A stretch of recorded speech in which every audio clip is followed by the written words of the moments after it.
Ouverture de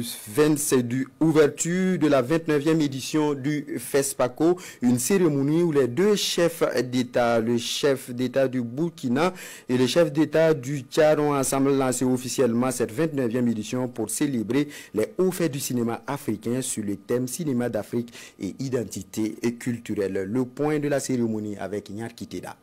3, 2, 1 et 0. Et c'est parti pour la 29e édition du Festival panafricain du cinéma et de la télévision de Ouagadougou. Les cinéastes, les cinéphiles, les acteurs et les comédiens, bref, toute l'Afrique a encore rendez-vous à Ouagadougou, la capitale du cinéma africain. Un jour mémorable pour une semaine de célébration, la cérémonie du Palais des Sports donne le ton d'un rendez-vous pour élever une fois de plus le pari d'une Afrique qui compte et qui, à partir du cinéma, entend marquer sa résistance et son émancipation. La cérémonie du FESPACO qui nous réunit aujourd'hui est inédite. Elle ouvre une nouvelle étape dans notre engagement collectif à façonner l'avenir de la culture panafricaine. Ensemble, nous avons la responsabilité de faire entendre la voix de la culture africaine dans ces FESPACO.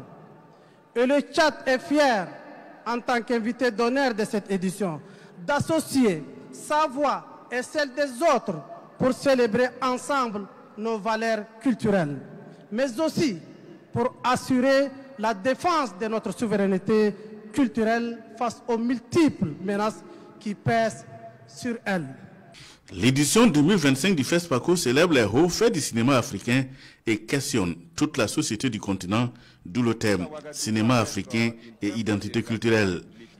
Le cinéma est en effet un miroir de la société, un vecteur puissant d'appropriation de notre culture, de nos valeurs, de nos rêves et de nos luttes.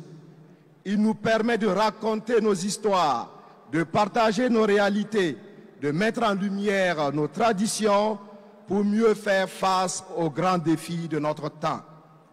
À travers le cinéma, l'Afrique réaffirme sa singularité sociale, son authenticité culturelle et sa part d'humanité dans l'univers de la création et de l'innovation.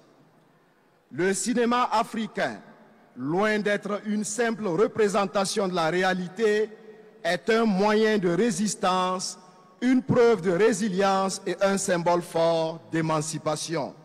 Ouagadougou, en plus d'être la capitale du cinéma, se veut le symbole de la résilience et de la consolidation des acquis de toutes les luttes.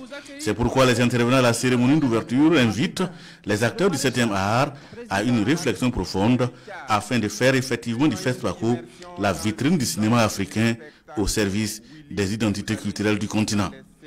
Il est l'expression d'une diversité culturelle unique, d'une pluralité de voix qui viennent enrichir le dialogue mondial. Cette édition du FESPACO, en mettant l'accent sur les identités culturelles, nous appelle avec insistance à explorer les richesses inouïes et la fascinante complexité d'une Afrique nourricière à travers le prisme du cinéma. Nos écrans doivent refléter qui nous sommes, d'où nous venons. Nos écrans doivent éclairer et guider notre marche en avant vers un avenir radieux. Le FESPACO, c'est 56 ans d'existence, 29 éditions et est la preuve d'un festival qui tient le pari selon les ministres burkinabés et tchadiens en charge de la culture. Avec le club de départ, c'est parti pour la grande messe du cinéma africain avec au compteur 248 films en compétition issus de 48 pays. Ainsi, la succession du Tunisien Youssef Chebi et Talon d'or de Yenenga avec son film Ashkal est ouverte.